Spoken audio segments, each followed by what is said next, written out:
As we continue to discuss the topic of genetics, it's important that we address the issue of sexual reproduction. Sexual reproduction refers to genetic material from two parents combining to produce a new organism. Walter Sutton is a scientist who studied grasshopper cells in 1903 and believed that chromosomes were actually the key to understanding how offspring have traits that are similar to those of their parents. Diploid cells are cells that contain two sets of chromosomes, one from each parent, one from the mother and one from the father.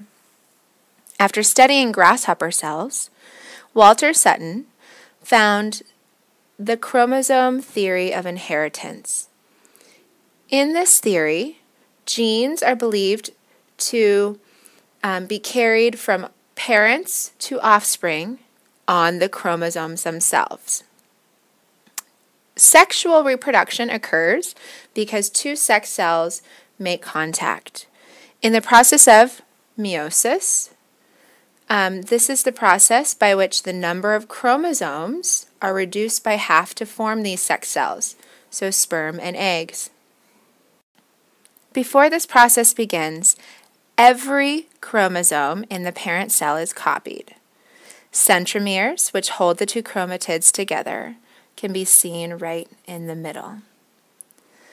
In step 1, the chromosome pairs line up in the center of the cell, very similar to the process of mitosis, and you can see them lining up here. Next, the pairs separate and move to opposite ends of the cell. You can see that process happening here. Then, two cells form, each with only half the number of chromosomes. So unlike in mitosis, where it is a complete process of copying, only half of the chromosomes end up in each of the cells. Each chromosome still has two chromatids. In step 2, the chromosomes with their chromatids move to the center of the cell. Finally, the centromere will split and the chromatids separate. Single chromosomes move to opposite ends of the cell, as you can see occurring there, and ultimately create 4 sex cells. Each cell has only half the number of chromosomes that the parent cell had at the beginning of meiosis, and each cell only has 1 chromosome from each original pair, so that it will produce half of the genetic material, and the other sex cell, egg or sperm, when joined, will create the other half. Just a reminder that we've got an entire chromosome here, and chromosomes are made of individual chromatids and are combined together in the center by a centromere. Human cells contain 23 chromosome pairs, or 46 chromosomes, which means that 23 of those chromosomes come from the mother and 23 of those chromosomes come from the father.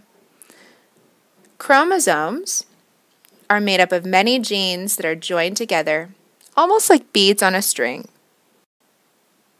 It is very important to note that each of the 23 chromosomes that come from the mother have a match that come from the father. So if we were to use this picture as an example, we could say that this one came from the mother and this one came from the father.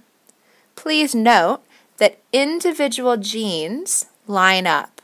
So here I'm saying this is gene A, and on the father side I'm saying it's also gene A. So the same genes line up. But you also might notice that this one is capital, which tells us it is a dominant allele, and this one is lowercase, which tells us that it is a recessive allele. And ultimately they are joined in the center by the centromere. The genetic code is the main function that comes from our genes. Genes are intended to control the production of proteins, which we know are produced in the ribosome in an organism's cell. A gene is a section of the DNA molecule that has information that codes for just one protein. and it's made up of a series of nitrogen bases. We've talked about them before, A, T, C, and G. They may contain several hundred to millions of bases, and each gene is located in a specific place on the chromosome. So here we might say gene D is located the fourth down, and it's also located the fourth down on the father's. In the next video, we will discuss how proteins are synthesized.